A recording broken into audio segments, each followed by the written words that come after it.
আমাদের গ্রামে নেদা হয়েছে, ঘোষণা করা হয়েছে গায়েব থেকে, আমরা সবাই শুনছি যে বলা হচ্ছে যে অমুক স্থানে একজন বুজুর্গ অলি আল্লাহ ইন্তেকাল করেছেন।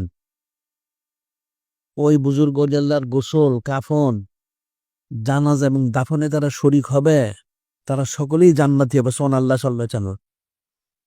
এই প্রসঙ্গে আমরা একটা ঘটনা বলি, মশহুর একটা ওয়াকিয়া বলি। আমাদের পত্রিকাও গেছে, কিতাবাদিতে গেছে।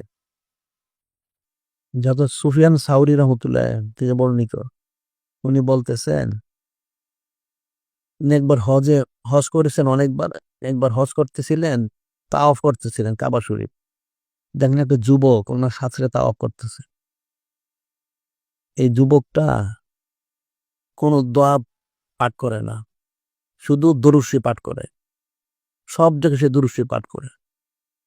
তিনি এটা লক্ষ্য করলেন, লক্ষ্য করে বললেন যে তুমি সব জায়গায় দরুদ শরীফ পাঠ করো, তুমি দোয়া জানো না?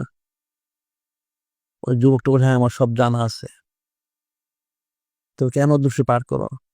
সে বললে, এখন তো হজের সময়, আমি এখন বলতে পারবো না, আপনি কিছু মনে করবেন না, হজ শেষে আমি আপনাকে বলবো। আচ্ছা ঠিক আছে। যখন হজের কাজ সব শেষ হয়ে গেল, সে যুবকটা হযরত সুফিয়ান সাওরীর কাছে গেল, যে বলল যে আমি কেন পাঠ করি এটা আমি কাউকে বলি না, আপনাকে আমি বলতাম না। আপনি তো আল্লাহ পাকের খাস অলি, বড় বুজুর্গ অলি আল্লাহ, সেজন্য শুধু আমি বলবো, অন্যথায় আপনাকে আমি বলতাম না। এটা কি হয়েছে? সে বলল যে আমার দোয়া দরুদ এর জাত, তুসবিহ তাহলিল যা আছে আমার ঠোঁটস্থ, কণ্ঠস্থ, মুখস্থ। আমি প্রতি বৎসর হজ করি, অনেক বৎসর ধরে হজ করি, আমার ছোটবেলা থেকে আমি হজ করি। করতে করতে আমি যুবক হয়ে গেছে। আমার বাবার সাথে আমি হজ করেছি, আমার সব মুখস্থ। এবং তারপর আমি শুধু দরুদ শরীফ পাঠ করি। কেন পাঠ করো? তখন সে বলল, কয়েক বছর আগে তারা হজের এক কাফেলা আসে তাদের গ্রাম থেকে। সে বলল যে এই মক্কা শরীফ পর একটা মরুভূমি আছে, মরুভূমির পর একটা গ্রাম আছে, তারপরে যে গ্রামটা সেটা হলো তাদের গ্রাম। সেখান থেকে তারা আসে।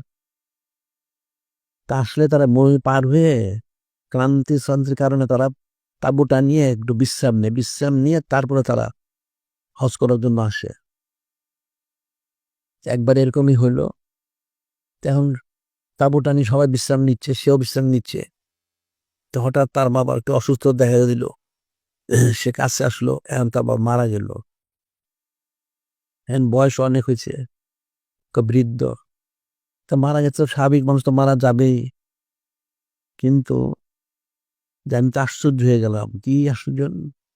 সে বললে তার দেখলো তার বাবার চেহারা শুকরের মতো হয়ে গেছে, নাউজুবিল্লাহ। সে বললো যে তার জানা মতে তার বাবা কোনো পাপ করে, কোনো গুনাহ খাতা করে আমি দেখি নাই, সবসময় ন্যাক কাজ করেছে, প্রতি বৎসর হজ করে, নামাজ কালাম জিকির ফির সব করে। কিন্তু তারপর কেন যেটা হইলো এটা আমি বুঝলাম না। আমি খুব কাঁদতে থাকলাম। সে যুবকের বক্তব্য হলো যে এটা কেন হলো, তার বাবার সুরতটা কেন শুকরের মতো হলো, এটা সে বুঝতে পারলো না। আমার জানা মতে আমার বাবা এমন কোনো গুনাহ খাতা করে না, কিন্তু কেন যে হলো আমি সেটা বুঝতে পারি নাই। আমি অনেক কাঁদতে থাকলাম, যেন কি করবো এখন আমি। এখন যদি মানুষকে আমি ডাকি জানাজার জন্য, কাপড় কেউ আসবে না। চেহারা যখন শুকরের মতো, লোকটা তো কঠিন ফাসেক খুজ্জার কাফের হবে। আমি কি বলবো? সে তার বাবার মুখটার সাথে ডেকে দিল, খুব কাঁদতে থাকলো, তার দুই হাঁটুর মধ্যে মাথা রেখে কাঁদতে থাকলো। কাঁদতে কাঁদতে সে ঘুমাই গেল। যখন ঘুমাই গেল, সে স্বপ্নে দেখতে থাকলো। সে স্বপ্নে দেখতেছে একজন বুজুর্গ ব্যক্তি, উনি তার সময় এনেছে। উনি তার সময় এনেছেন। এখন ওনার তার শোনার কারণে ওনার যে নুরানিয়ত সমস্ত এলাকাটা মানে আলোকে ফেলে গেছে। সুবহানাল্লাহ। তো উনি আসলেন, এসে সে যুবক বলতেছে, দেখতেছে উনি কি করেন। উনি এসে তার বাবার মুখের মধ্যে কাপড়টা ছিল সেটা সরাই দিলেন। সরাই দিয়ে তার মুখের হাত মোবারকটা বুলাই দিলেন।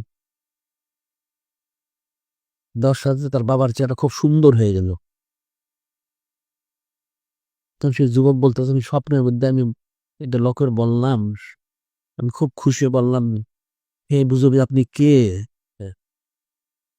আমার এত বড় উপকার করলেন,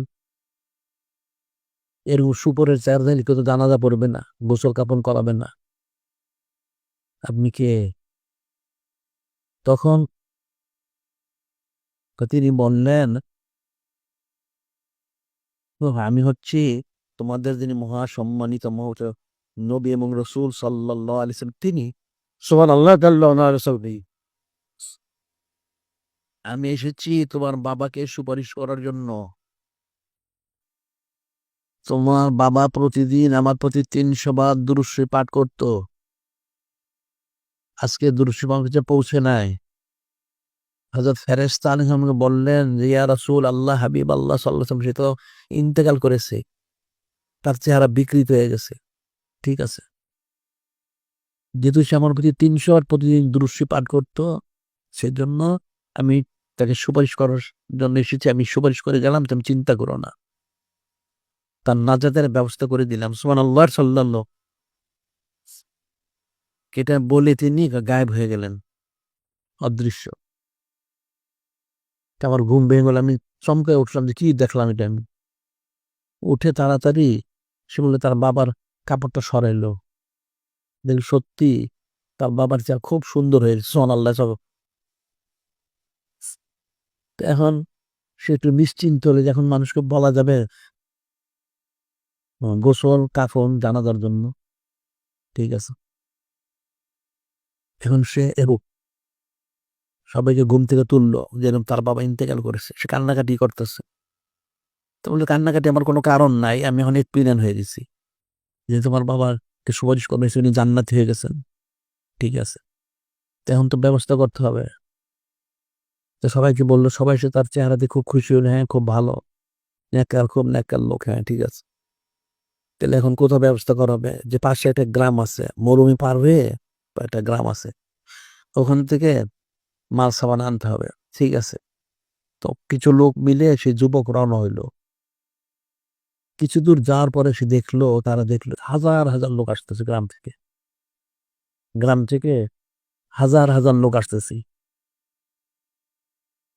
তাদের সাথে কবর খোঁড়ার জন্য যা যন্ত্রপাতি, তারপরে পানি, বালতি, গোসল করানোর জন্য কাফনের কাপড়, যা প্রয়োজন সব নিয়ে তারা আসতেছে, হাজার হাজার লোক।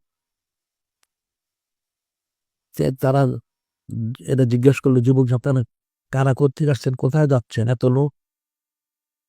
তো তারা বলল, আমরা যাচ্ছি সামনে একজন বুজুর্গ লোক ইন্তেকাল করেছেন, তার গোসল কাফন জানাজার জন্য আমরা তাকে দাফন করার জন্য যা সব যা প্রয়োজন সব নিয়ে আসছি। তো ওই যুবক যেটা আপনারা জানলেন কি করে যে বুজুর্গ এখান থেকে লোক মারা গেছে, কে বললো? তখন সেই ব্যক্তিরা বললো যে আমাদের পুরো গ্রামের মধ্যে গাইবে নেদা হয়েছে। কি নেদা হয়েছে? অমুক স্থানে একজন বুজুর্গ অলি আল্লাহ ইন্তেকাল করেছে, ওই অলি আল্লাহর গোসল কাফন এবং জানাজা দাফনের মধ্যে যারা শরিক হবে তাদেরকেও জান্নাত দিয়ে দেওয়া হবে। সুবহানাল্লাহ। যে আমাদের গ্রামে নেদা হয়েছে, ঘোষণা করা হয়েছে গায়ের থেকে, আমরা সবাই শুনছি যে বলা হচ্ছে যে অমুক স্থানে একজন বুজুর্গ অলি আল্লাহ ইন্তেকাল করেছেন, ওই বুজুর্গ অলি আল্লাহর গোসল কাফন জানাজা এবং দাফনে যারা শরিক হবে তারা সকলেই জান্নাতি হবে। সুবহানাল্লাহ সাল্লাল্লাহু। সেজন্য আমরা সকলে আমরা আসছি। যুবক শুনে তাজ্জুব হয়ে গেল, সত্যি তারা আসলো, গোসল হলো, কাফন হলো, জানাজা হইলো, দাফন হইলো, সব হইলো। তখন সে যুবক বলল, এই ওয়াকিয়ার পর থেকে আমি আর অন্য কোনো ওজিফা করি না, আমি শুধু দুরূদ শরীফ পাঠ করি। সুবহানাল্লাহ সাল্লাল্লাহু।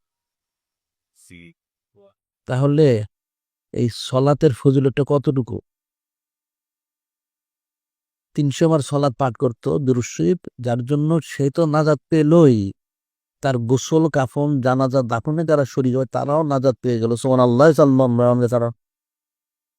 এখন এটা তো সলাতের ফজিলত তো আছেই, নূরে মুজাসসাম হাবিবুল্লাহ হুজুর পাক সোনা ফজিলত তাহলে কতটুকু? এটা তো ফিকিরের বিষয়, অনুষ্ঠান ফিকির করতে পারবে না।